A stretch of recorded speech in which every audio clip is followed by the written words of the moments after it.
Assalamualaikum warahmatullahi wabarakatuh. A'udzubillahi minasyaitonir rajim. Bismillahirrahmanirrahim. Innal hamdalillah nahmaduhu wa nasta'inuhu wa nastaghfiruh wa na'udzu billahi min syururi anfusina wa min sayyiati a'malina may yahdihillahu fala mudhillalah wa may yudlil fala hadiyalah.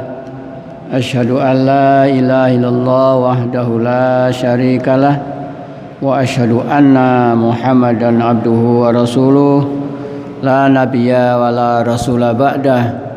Allahumma fasalli wa sallim ala Muhammadin wa ala alihi wa sahbihi ajma'in. Subhanaka la ilma lana illa ma 'allamtana innaka alimul hakim. Rabbi israh li sadri wa yassir li amri wahlul 'uqdatam min lisani yafqahu qawli. Amma ba'd. Qala ta'ala fil Qur'anil aziz. A'udzu billahi minasyaitonir rajim. Bismillahirrahmanirrahim. Ya ayyuhalladzina amanu taqullaha haqqa tuqatih wa la tamutunna illa wa antum muslimun. Wa qala aidan a'udzu billahi minasyaitonir rajim. Bismillahirrahmanirrahim. Kana an-nasu ummatan wahidah faba'atsallahu an-nabiyyal mubasysyirin wa mundhirin wa anzalna ma'ahumul kitaba bil haqq liyahkuma bainan nas fi mahtalafu fi. Al-ayah. Shadaqallahul azim. Bapak Ibu jamaah salat maghrib rahimakumullah ingkang kaula hormati. Pada kesempatan yang baik ini marilah kita bersama-sama senantiasa memanjatkan puji dan syukur kita kehadirat Allah Subhanahu wa taala yang telah banyak memberikan nikmat, rahmat, taufik, hidayah kepada kita semua. Sehingga pada kesempatan yang baik ini Allah telah memberikan kesempatan kepada kita luang waktu, memberikan kesehatan, memberikan nikmat iman yang masih tetap berada pada diri kita masing-masing, juga nikmat Islam yang tidak kalah pentingnya. Sehingga sore dan malam hari ini kita bisa bersama-sama membuktikan syukur kita atas segala nikmat, keempat macam nikmat yang Allah berikan kepada kita. Malam ini kita bisa hadir di majelis yang mulia ini dalam rangka kita menginginkan informasi-informasi yang pasti tentang agama atau syariah Islam, utamanya tentang keimanan dan ketauhidan kita. Kita bersama-sama untuk mengamati, untuk mendengarkan, untuk mengambil kesimpulan, kemudian untuk kita praktekkan bersama-sama. Sehingga iman dan Islam kita semakin kokoh, ketauhidan dan amal soleh kita semakin kuat dan semakin berkembang. Salawat dan salam Semoga senantiasa tercurah kepada junjungan kita Rasulullah Muhammad Sallallahu alaihi wasallam, Nabi yang telah memberikan bimbingan kepada kita, Nabi yang telah mengangkat derajat kaum wanita, Nabi yang telah membawa kita dari alam kegelapan menjadi alam terang benderang, dari zaman jahiliyah sehingga sampai kepada zaman madaniyah. Itu semua sangat kita harapkan. Salawat yang kita lantunkan mudah-mudahan memberikan berkah pada kita, pada keluarga kita dan saudara-saudara kita. Yang menjadi harapan kita akan mendapatkan syafaat dari beliau atas izin Allah Subhanahu wa taala. Bapak Ibu rahimakumullah ingkang kawula hormati, kepareng matur malam menika kawula badhe nglajengaken penjelasan tentang sifat dan nama yang melekat pada diri Allah Subhanahu wa taala, yaitu khairul al-fasilin. Ingkang kolomben sampun kawula aturaken asbab nuzulnya yang terdapat di dalam surat Al-An'am, surat ke-6 ayat yang ke-57. Ini diawali dengan 52 sampai 56. Ingkang kolomben sampun kawula aturaken. Mugi-mugi masih bisa diingat-ingat. Memori kita masih bisa mengingat ayat 52 sampai 56 surat 6 atau surat Al-An'am. Setelah kita kemarin hari malam Kamis yang lalu menjelaskan tentang itu, saya ingin memberikan penjelasan tentang apa sih itu khairul al-fasilin itu. Penjelasanipun, khair dan al-fasilin itu adalah nama yang melekat pada diri Allah, karena Allah adalah zat yang akan memberikan keputusan kepada kita besok di yaumil akhir atas segala amal yang kita perbuat pada saat kita masih berada di dunia, yang baik ataupun yang buruk, nanti akan mendapatkan keputusan di sana.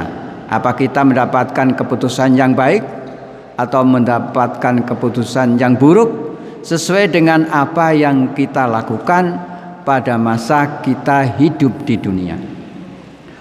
Bapak Ibu rahimakumullah, jamaah salat maghrib Masjid Al-Furqon yang saya hormati dan yang insya Allah dimuliakan Allah Subhanahu wa taala. Kata khair berasal dari akar kata khara yakhiru, khairan wa khair wa kharaton wa kharatan,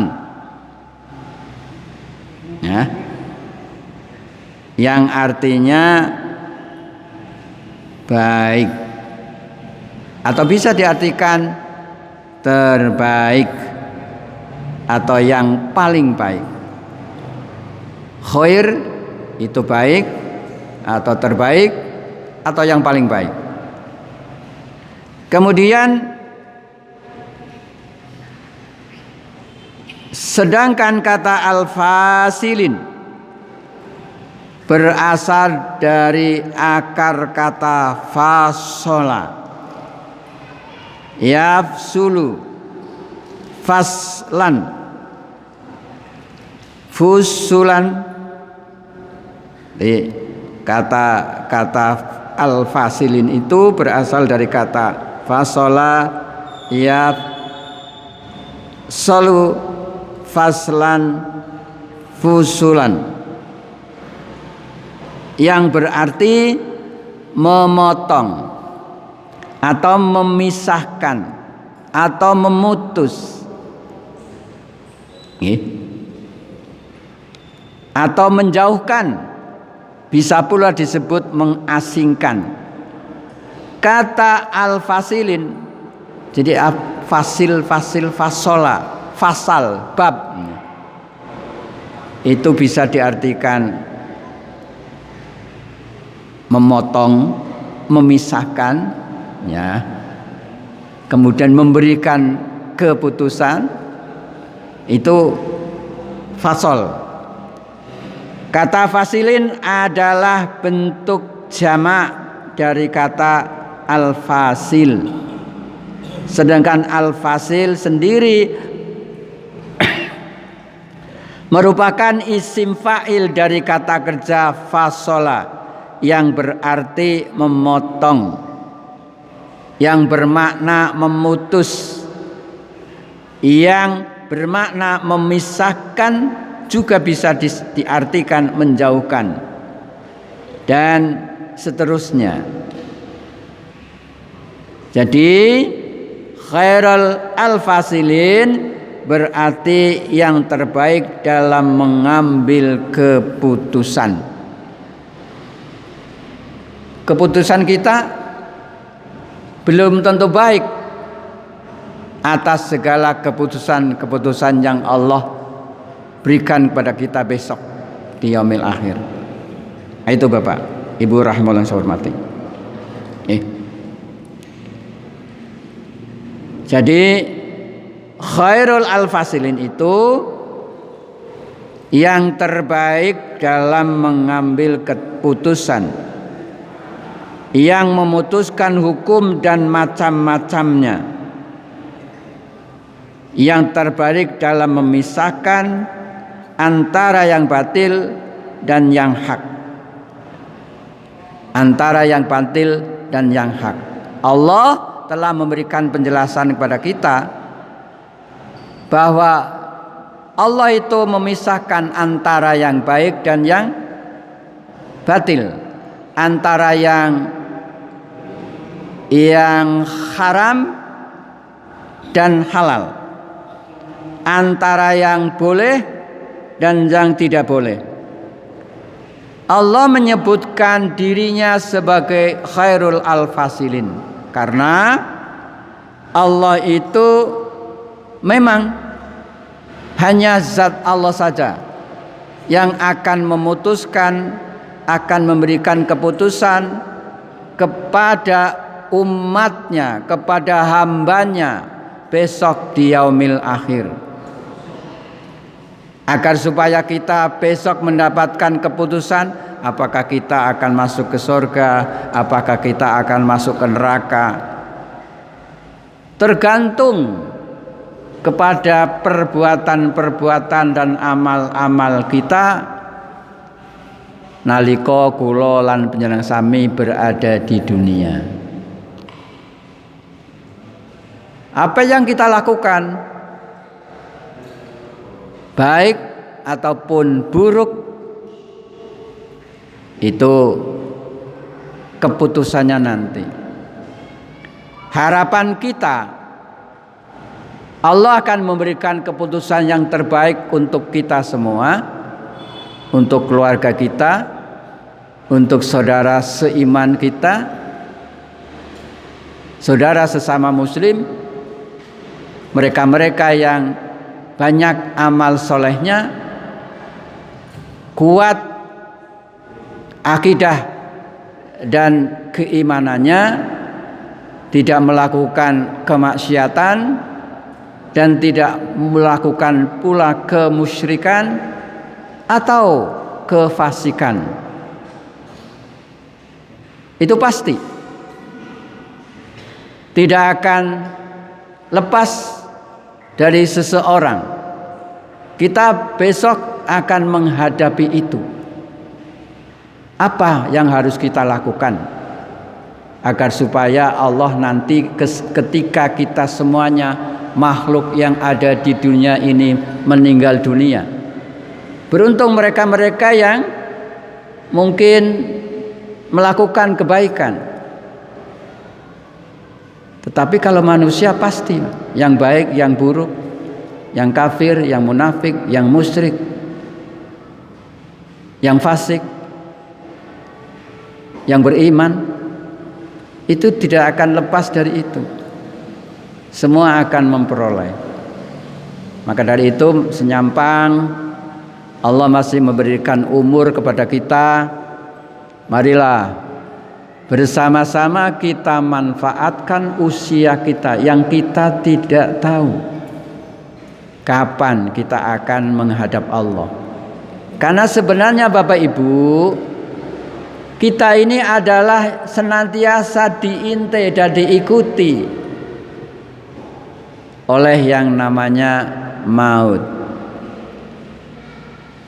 Kalau sudah berpisah diri kita dan roh kita, karena roh adalah milik Allah, akan kembali kepada Allah Subhanahu wa taala. Sedangkan jasad kita masuk ke dalam tanah, dikubur. Yang mati jasadnya, tapi jiwa dan rohnya masih hidup.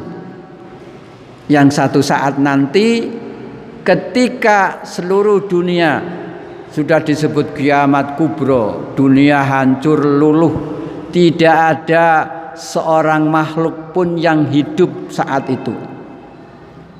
Ketika kiamat itu malaikat ikut mati, karena malaikat adalah makhluk Allah, ciptaan Allah.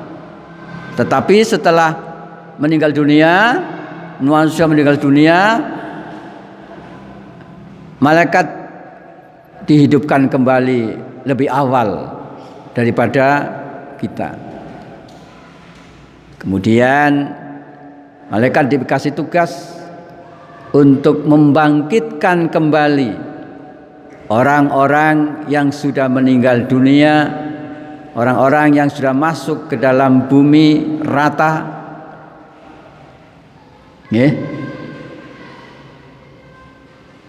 Israfil itu meniup trompet kebangkitan pada saat Yaumul Ba'ts, hari di mana manusia yang ada di kubur yang sudah mati itu dihidupkan kembali. Untuk apa? Untuk mendapatkan keputusan dari Allah yang maha baik dalam rangka memutuskan apa yang akan kita terima dari Allah Subhanahu wa taala. Mila monggo Bapak Ibu, kita yang kita nggak tahu kapan kita akan mati, dan kita harus yakin bahwa manusia itu kullun nafsin dha'iqatul maut. Setiap yang bernyawa itu pasti akan mati, termasuk binatang. Tetapi matinya binatang tidak akan membuat geger orang kalau langsung dimakamkan, dipendem. Tapi kalau manusia yang meninggal dunia akan membuat manusia lain yang masih hidup itu beranjak beramai-ramai untuk merawatnya dan memakamkannya. Setelah itu binatang itu tidak akan diminta pertanggungjawabannya. Tumbuh-tumbuhan yang mati juga tidak akan dimintai pertanggungjawabannya. Kowe tak uripke apa tugasmu? Karena tumbuhan sudah melaksanakan tugas yang diberikan, diamanatkan oleh Allah, yaitu tumbuh untuk memberikan kemanfaatan kepada manusia. Sapi kerbau juga seperti itu. Tapi ketika kita yang mati kemudian dibangkitkan kembali, dikumpulkan di Yaumul Mahsyar untuk mendapatkan keputusan, manusia yang akan ditanya, nggo ngopo ketika kamu hidup? Duitnya nggo ngopo? Dari mana memperoleh duit itu? Badan kita yang kekar, yang seger, nggo ngopo badanmu itu? Nah ini dipertanyakan. Sampai kepada kata hati yang kita nggak ngerti. Kata hati suami, istri nggak tahu. Kata hati istri, suami nggak tahu. Tapi Allah Maha tahu. Akan dipertanyakan. Maka dari itu, marilah kita bersama-sama untuk senantiasa berhati-hati dalam rangka menjaga diri kita. Ada pepatah Arab yang mengatakan salamatul insan fi khifdil lisan. Selamatnya diri kita, diri manusia tergantung mulut kita. Ini saiki nganggone HP nggih tergantung jari-jari kita. Jari kan dikode, diperintahkan oleh otak kita. Kemudian mulut kita ngomong, jari tutul iki. Nah, dalam pepatah Jawa disebutkan ajining diri gumantung lati. Jadi nek kula panjenengan sami pingin diri kita selamat, ya kita harus berhati-hati dalam mengucapkan sesuatu. Jangan sampai menyinggung perasaan orang lain. Bapak Ibu rahimahullah. Jadi sekali lagi kita besok akan mendapatkan keputusan dari Allah pada saat kita berada di yaumil akhir, pada hari keputusan.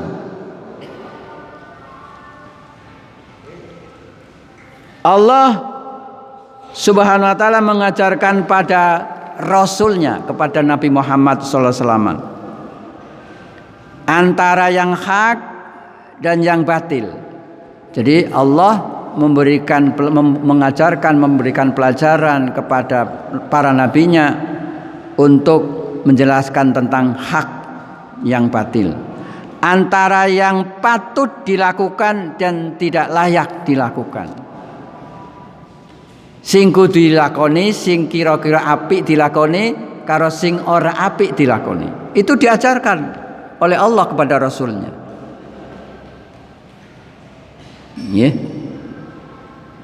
Apa yang dilakukan, yang patut dilakukan dan yang tidak layak dilakukan oleh seorang Rasul dan Nabi, agar supaya dalam rangka menyampaikan tidak tergesa-gesa.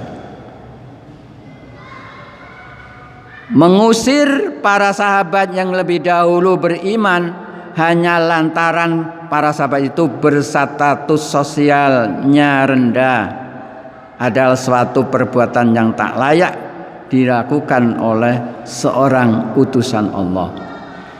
Jadi para nabi dan rasul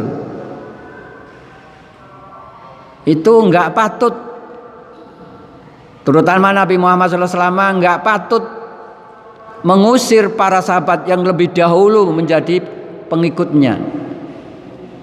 Pada saat ada pertemuan, kemudian ada pembesar-pembesar Quraisy yang kemarin saya sampaikan, menginginkan agar supaya Muhammad tinggalkan orang-orang ini. Andai kata Muhammad tuh melakukan itu, barangkali Muhammad akan menjadi sorotan yang berarti Muhammad kui sukanya bergaul dengan orang-orang yang kaya, dengan kita nggak mau. Karenanya Allah Subhanahu wa taala memberikan penjelasan kepada beliau, dan Allah Subhanahu wa taala mengambil keputusan apa yang tepat untuk mendahulukan oleh sang nabi dalam menjawab permintaan pemuka Quraisy tersebut. Jadi Allah memberikan membisiki lewat wahyunya. Para pembesar Quraisy menghendaki para sahabatnya itu yang dianggap status sosialnya rendah. Itu Allah mengatakan, jangan, karena sudah diberikan penjelasan. Sebagai al-fasilin, semua hukum yang harus diambil oleh Rasulullah itu sallallahu alaihi wasallam, yang harus dilakukan secara adil, tidak memihak kepada yang berkuasa dan tidak menindas pada yang lemah. Nah, jadi Allah memberikan itu. Sebagaimana yang Allah jelaskan pada surat 4 ayat 58. A'udzubillahi minasyaitonirrajim. Innallaha ya'muru an tu'addul amanati ila ahliha wa idza hakamtum bainan nas an tahkumu bil adl. Innallaha ni'ma ya'idukum bihi innallaha kana sami'an basira. Sesungguhnya Allah menyuruh kamu menyampaikan amanat kepada yang berhak. Ya, para sahabat, pada pengikut-pengikutnya, kemudian Allah menyuruh Nabi Muhammad, kamu di sini adalah Nabi Muhammad, untuk menyampaikan amanat pada orang yang berhak menerimanya. Termasuk mungkin kita, ya, para dai, para ustadz, itu punya tanggung jawab yang sangat istimewa. Dan menyuruh kamu apabila menetapkan hukum di antara manusia, supaya kamu menetapkan dengan adil. Jadi ketika kita hari ini, beberapa bulan yang lalu kita mengikuti mungkin persidangan yang cukup menguras seluruh komponen masyarakat Indonesia. Keputusannya juga nggak tahu. Ya, itu.